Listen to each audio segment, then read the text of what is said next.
Hey you all, I hope your week is going well.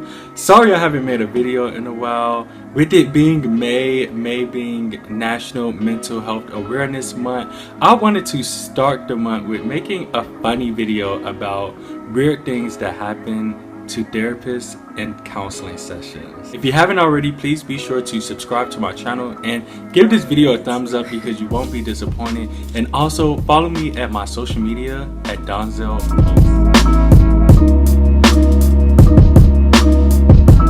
So the first weird thing to happen in therapy is one time, and it was my first year out of grad school, I had a client fart in the middle of the session. And I can tell that they had no social grace or training, and it was just so out of nowhere. It was not to reveal too much information, but it was a child under the age of 10, and so I knew that they really didn't know any better, so I wasn't, too hung up about it. I just kind of kept going in the moment. But then I had another client fart that was older than me, and that was a weird situation. In my mind I was like, okay, do I tell this person that they may want to excuse themselves or what? Shameless tip, I will tell you, if you are going into therapy, make sure that you buy and stock up on air freshener. They do not tell you that in therapy, but you receive clients who hygiene varies, and it's not always about socioeconomic status, so don't come for me in the comment section. Some people just don't like being hygienic, and you have to deal with that in counseling. Second situation was a time where, again, I love my kids. I love when I used to work with kids because they just don't care. Kids do not care. For all my parents watching this, sorry you all, my battery died. But as I was saying, it is so funny how children just do not care. If parents don't warn their child or educate their child, children will just do anything. And this next one wasn't necessarily my child's the child's fault, but it still was weird and it still was funny. But during a session we were doing play therapy, and for some reason children like to play with their shoes off, and my child took her shoes off, and when she took her shoes off, the atmosphere shifted. It shifted from being pleasant and playful to me just wanting to hide away in my shirt, because it just was not a good smell, and which is why I don't take my shoes off, because I know it may not be the best smell if I take my shoes off. So but I didn't say anything. I just let her play, and it was fun and it was fine. But I had a 18-year-old client do that, and I did say that we want to keep our shoes on. If your foot is hurting, then we have a nurse practitioner right down the hall, and she can check you out after this session. Sometimes you have to know your limits. The third one is, I saw a client at the grocery store, and if anyone knows me, they know that I'm the king of dodging folks.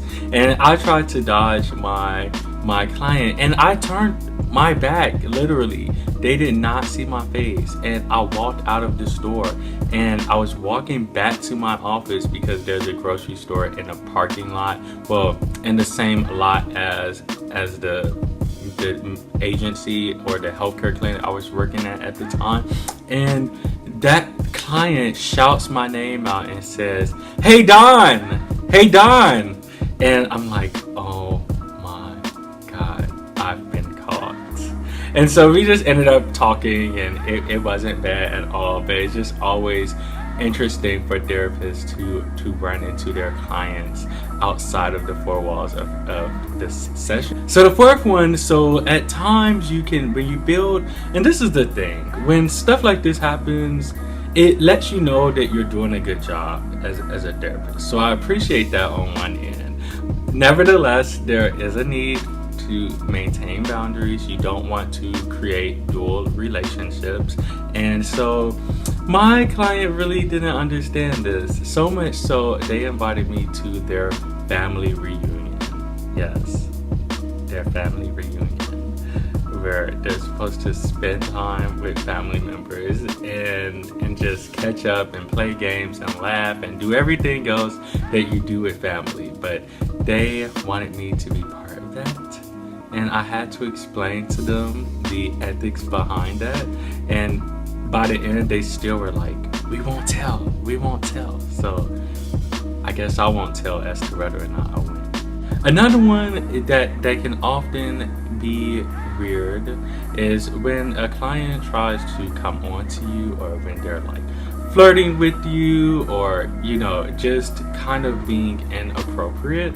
And so of course I think at some point every therapist face this, and you have to just be very, very intentional about shutting it down immediately and letting them know that they do have the option to discontinue services if they don't think that they can discontinue saying inappropriate remarks or making inappropriate references. Oh yes, if you become a therapist, your clients may try to slide in your DMs, or they may try to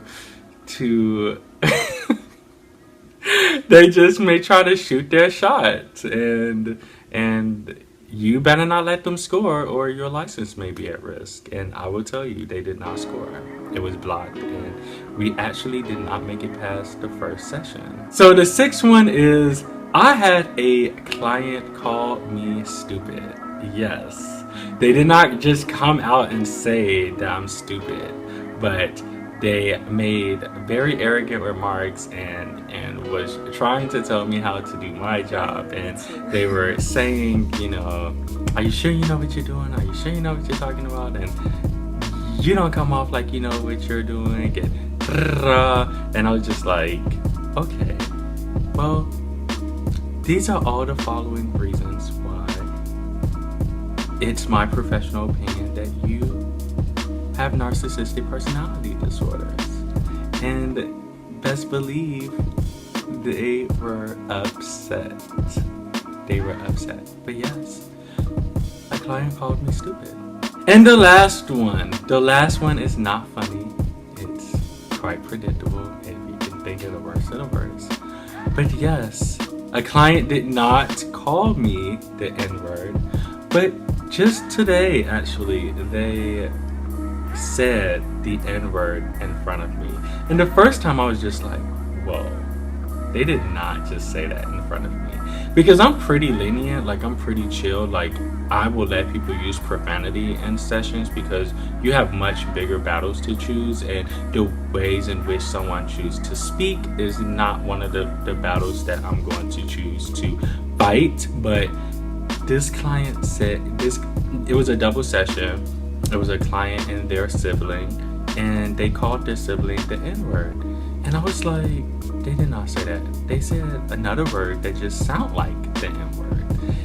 And then we go on, and about 5 minutes later, they say the N-word again. And I said, oh no, not in my office.